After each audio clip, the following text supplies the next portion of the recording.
জাতিসংঘে জুলাই গণ অভ্যুত্থানের প্রতিবেদন উপস্থাপন, ছাত্র জনতা হত্যা নিরপেক্ষ তদন্ত করবে অন্তর্বর্তী সরকার।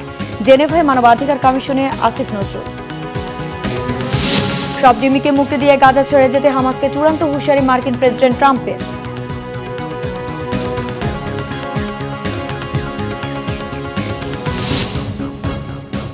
দেখছিলেন ক্রাউন সিমেন্ট সংবাদ শিরোনাম, এবার বিস্তারিত। অর্থ পাচার মামলায় বিএনপির ভারপ্রাপ্ত চেয়ারম্যান তারেক রহমান ও ব্যবসায়ী গিয়াসউদ্দিন আল মামুনের সাজার রায় বাতিল করে দিয়েছে আপিল বিভাগ। দর্শক, সুপ্রিম কোর্টে এ বিষয়ে ব্রিফ করছেন আইনজীবীরা। চলে যাচ্ছে সেখানে। নির্দোষ সাব্যস্তে খালাস হয়েছেন, বাকিটুকু আমার ফ্রেন্ড বলবেন। হ্যাঁ, পুরো মামলার ব্যাকগ্রাউন্ড উনি বলবেন। আপনারা জানেন যে 2009 সালের 26শে অক্টোবর এই মামলাটা দাখিল করে জনাব তারেক রহমানের বিরুদ্ধে অভিযোগ ছিল যে উনি একটা ক্রেডিট কার্ড থেকে উনি বিদেশে চিকিৎসার জন্য কিছু টাকা খরচ করেছেন। এই অভিযোগের ভিত্তিতেই ওনার বিরুদ্ধে এই মামলা দায়ের হয় এবং পরবর্তীতে চার্জশিট হয়। 13 জন সাক্ষীর সাক্ষ্য গ্রহণ করে ট্রায়াল কোর্ট। সেখানে আমেরিকা থেকে এফবিআই এজেন্ট জেব্রাকে নিয়ে আসা হয় সাক্ষী দেওয়ার জন্য। উনি যদিও নিজেকে এক্সপার্ট সাক্ষী দাবি করেছেন, কিন্তু উনি বলেন নাই কোথাও যে জনাব তারেক রহমান বা গিয়াসউদ্দিন আল মামুন মানি লন্ডারিং সাথে জড়িত ছিল। এবং ট্রায়াল কোর্ট সবকিছু দেখে শুনে 13 জন সাক্ষীর সাক্ষ্য পর্যালোচনা করে জনাব তারেক রহমানকে নির্দোষ প্রমাণিত হয়, ওনাকে বেকসুর খালাস দেন। কিন্তু রাজনৈতিক প্রতিহিংসার কারণে তৎকালীন দুদক, এই ইন্ডিপেন্ডেন্ট সংস্থা, ওনারা হাইকোর্ট ডিভিশনে অ্যাপিল করে এবং অ্যাপিলে গিয়ে এই মামলার শুনানি হয় এবং 130 পৃষ্ঠার যে বিশাল জাজমেন্ট হাইকোর্ট ডিভিশন দেয়, সেটা মূলত ছিল একটা একাডেমিক জাজমেন্ট। এটা আমরা মনে করছি যে জনাব তারেক রহমানকে সাজা দেওয়ার জন্য আইদার কোথাও থেকে ইম্পোর্ট করা হয়েছে অথবা কোনো ভেস্টেড কোয়ার্টারের ইনস্টান্সে এই 130 পৃষ্ঠার জাজমেন্ট লেখা হয়েছিল তারেক রহমানকে সাজা দেওয়ার জন্য। তারই হিসাবে তাকে 7 বছরের সাজা দেওয়া হয় এবং 20 কোটি টাকা ফাইন করা হয়। 20 কোটি টাকা ফাইন করা হয় এবং তৎপরবর্তীতে জনাব কন্টেস্টিং অ্যাপিলেন্ট জনাব গিয়াসউদ্দিন আল মামুন এই লিফটি অ্যাপিল দায়ের করেন। এই লিফটি অ্যাপিলের উপরে বিস্তারিত শুনানি হয় অ্যাপিল বিভাগে লিভ গ্রান্টিং এর সময়। তখন শুনানি আনতে হাইকোর্ট অ্যাপিলেট ডিভিশন দেখতে পান যে এই মামলায় কোনো সাবস্টেন্স নাই। এই দুদক যে মামলাটা করেছে, এই মামলাটা দুদকের করার কোনো অথরিটি নাই, আইনগতভাবে এটা অচল, আইনগতভাবে এবং অচল। 2002 সালের একটা রিপিল্ড আইনে এই মামলাটা করা হয়েছিল এবং তারেক রহমান সাহেবের বিরুদ্ধে কোনো অভিযোগই নাই। ক্রেডিট। দর্শক, এতক্ষণ দেখছিলেন সুপ্রিম কোর্টে আইনজীবীদের ব্রিফিং। ফিরছি অন্যান্য সংবাদে। জুলাই আগস্টে ছাত্র জনতার উপর আওয়ামী লীগ পরিকল্পিত হত্যাকাণ্ড চালিয়েছে বলে জুলাই প্রতিবেদনে তুলে ধরেছেন জাতিসংঘের মানবাধিকার বিষয়ক হাই কমিশনার ভলকার তুর্ক। জুলাই আগস্টে ছাত্র জনতার উপর চালানো হত্যাকাণ্ডের বিষয়ে জেনেভায় মানবাধিকার কমিশনের সদস্য রাষ্ট্রগুলোর কাছে প্রতিবেদন তুলে ধরেন তিনি।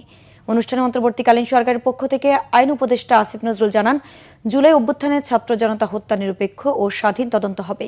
রুকনুজ্জামানের রিপোর্ট।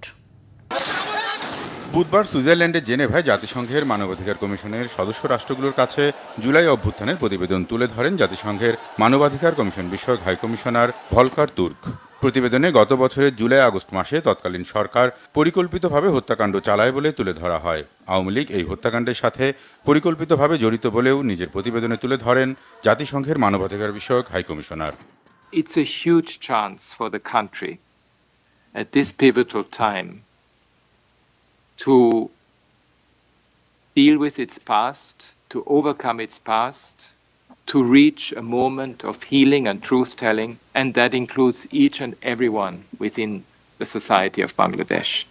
এরপর অন্তর্বর্তীকালীন সরকারের পক্ষ থেকে আইন উপদেষ্টা আসিফ নজরুল জুলাই হত্যাকাণ্ডের নিরপেক্ষ ও স্বাধীন তদন্ত করার কথা জানান। বিচার নিশ্চিত করতে আন্তর্জাতিক মানদণ্ডে আইন সংশোধনের কথাও জানান আইন উপদেষ্টা। Of the struggle and sacrifice of Bangladeshi people, particularly during the July uprising. The team's report rightly identifies extensive, horrendous, and grave human rights violations, including extrajudicial killing, arbitrary arrest, torture, and disproportionate use of force by the ousted ruling party during July-August massacre. Although this report was a result of human rights investigation, its finding and the evidences it collected would be pivotal for the accountability process for the atrocities and crimes committed. Ladies and gentlemen, I wish to reaffirm the commitment of interim government for an impartial and credible investigation into the July-August massacre in Bangladesh and due judicial process for redress. হত্যাকাণ্ডের প্রত্যক্ষদর্শীদের প্রতিনিধি হয়ে জুলাই স্মৃতি ফাউন্ডেশনের CEO মুগ্ধের ভাই স্নিগ্ধ সহ বেশ কয়েকজন তাদের অভিজ্ঞতা জাতিসংঘের মানবাধিকার কমিশনের সদস্য রাষ্ট্রগুলোর কাছে তুলে ধরেন। From this tragedy, a new slogan has emerged in Bangladesh, that is Abu Said Mugdho শেষ হয় নাই যুদ্ধ। Rokunuzzaman, Bangla vision, Dhaka. When we are tired, যুক্তরাষ্ট্র চীন বাণিজ্য দ্বন্দ্বের বাইরে মার্কিন প্রেসিডেন্ট ডোনাল্ড ট্রাম্পের বাণিজ্য নীতি দেশের তৈরি পোশাক মালিকদের বড় করে স্বপ্ন দেখাচ্ছে। বিশেষজ্ঞদের মতে মার্কিন নীতি তৈরি পোশাক খাতকে সুবিধাজনক অবস্থানে নিতে পারে। এরপরও মার্কিন নীতিতে বিশেষ নজর রাখতে হবে বাংলাদেশের পররাষ্ট্র ও বাণিজ্য মন্ত্রণালয়কে। গোলাম মঈনুল হাসানের রিপোর্ট। 2024 সালে বাংলাদেশের তৈরি পোশাক রপ্তানি হয়েছে 38.48 বিলিয়ন মার্কিন ডলারের। এর মধ্যে শুধু মার্কিন বাজারে পোশাক রপ্তানি হয়েছে 7.2 বিলিয়ন ডলার। এটি একক কোনো দেশ হিসেবে সর্বোচ্চ। আর দেশের মোট পোশাক রপ্তানির প্রায় 19% মার্কিন বাজারে হয়। তৈরি পোশাক মালিকদের জন্য যুক্তরাষ্ট্র সবসময় গুরুত্বপূর্ণ। এমন বাস্তবতায় ট্রাম্প দ্বিতীয়বার ক্ষমতায় আসায় বিশ্ব বাণিজ্য নতুন করে মোড় নিচ্ছে। ট্রাম্পের সাম্প্রতিক যে বক্তব্য বা যে পদক্ষেপ তিনি নিচ্ছেন, বাণিজ্যিক যে পদক্ষেপগুলি নিচ্ছেন, এগুলি বাংলাদেশের জন্য অনেকটা আমরা মনে করি ফেভারেবল। কারণ অন্য দেশগুলি যখন বাধার মুখে থাকবে বা ডিউটি বেড়ে যাবে, তখন কিন্তু বাংলাদেশের জন্য বাংলাদেশে কিন্তু এই ডিউটি স্ট্রাকচার বাড়ানো বা এই ধরনের কোনো পরিকল্পনা ট্রাম্পের নেই। তো ফলে বাংলাদেশের জন্য কিন্তু সুযোগ, আমাদের কাছে মনে হতে পারে যে সেটা বাংলাদেশের জন্য প্রতিযোগিতার সুযোগ করে দিচ্ছে। যেমন চীনের উপরে বাড়তি যে 25% শুল্ক আরোপ করা হচ্ছে, অথবা একই সাথে ভারতের উপরে বলা হচ্ছে এরকম আরোপ করা হবে। ঠিক একইভাবে জাপানের কেউ হুমকি দেওয়া আছে যে সেখানেও আরোপ করা হবে। এই সুযোগগুলো তৈরি হলেও এটা আপাত একটা সুযোগ, সাময়িক একটা সুযোগ তৈরি করবে। এবং সেটা এই কারণেই যে এই শুল্ক আরোপ করার ফলে আমেরিকাতেই আমদানিকৃত পণ্যের মূল্য বেড়ে যাবে। বিকেএমের সভাপতি দাবি করছেন বাংলাদেশের পোশাক রপ্তানির সক্ষমতা প্রতিযোগী দেশের চেয়ে বেশি। ইন্ডিয়া এবং ভিয়েতনামের চেয়ে অনেক বেশি ডিউটি দিয়ে বর্তমানে মার্কিন বাজারে কিন্তু প্রবেশ করছে, অর্থাৎ 16.5%, যেখানে ইন্ডিয়ার হচ্ছে 6.5% এবং ভিয়েতনামের হচ্ছে 5.5%। তো বাংলাদেশ সেখানে 16.5 দিয়েই কিন্তু সেখানে কম্পিট করছে। তো এখন যখন চায়না সহ অন্যান্য দেশগুলি, ইউরোপিয়ান কান্ট্রিগুলির উপর যে ডিউটি স্ট্রাকচার নতুন করে দিচ্ছে ট্রাম্প, এটা বাংলাদেশের জন্য সুযোগ। তবে বিশ্লেষকরা মার্কিন শুল্ক নীতির উপর সরকারের দায়িত্বশীল মন্ত্রণালয়ের নজর রাখার পরামর্শ দিচ্ছেন। শুধু অন্য দেশের জন্য না, সেটা বাংলাদেশের জন্য কি ধরনের উদ্যোগ নিতে যাচ্ছে সেটাও আসলে এখানে একটা গুরুত্বপূর্ণ দিক, যেটা নজরে রাখা দরকার আছে। এবং এক্ষেত্রে আমাদের কাছে মনে হয় যে পররাষ্ট্র মন্ত্রণালয়, বাণিজ্য মন্ত্রণালয়, তাদের বিশেষ উদ্যোগ থাকা দরকার যে কোন কোন ধরনের উদ্যোগগুলো আগামী দিনে আসছে এবং সেটার প্রেক্ষাপটে আমাদের করণীয় কি, সেই বিষয়গুলো তারা যাতে নিয়মিত পর্যবেক্ষণে রাখেন। মার্কিন শুল্ক নীতি দেশটিতে মূল্যস্ফীতি বাড়াতে পারে বলেও মনে করেন বিশ্লেষকরা। গোলাম মঈনুল হাসান, বাংলা ভিশন, ঢাকা। সব জিম্মিকে মুক্তি দিয়ে গাজা ছেড়ে যেতে হামাসকে চূড়ান্ত হুঁশিয়ারি দিয়েছেন মার্কিন প্রেসিডেন্ট ডোনাল্ড ট্রাম্প। এদিকে প্রায় 3 দশকের বিরতিতে হামাসের সাথে গোপন বৈঠকে তথ্য স্বীকার করেছে হোয়াইট হাউস।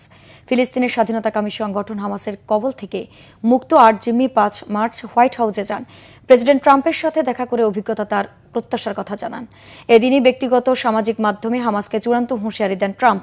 জিম্মিদের আটকে রাখতে সহায়তা দিলে গাজাবাসীকেও নরক যন্ত্রণায় ভোগানোর হুমকি দিয়েছেন।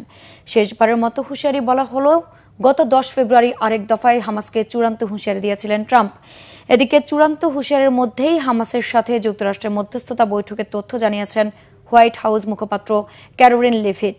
তিনি জানিয়েছে কাতারের রাজধানী দোহায় হামাসের সাথে বৈঠক করেছেন জিম্মি পরিস্থিতি সমাধানে ট্রাম্প প্রশাসনের দূত অ্যাডাম বোহেলার।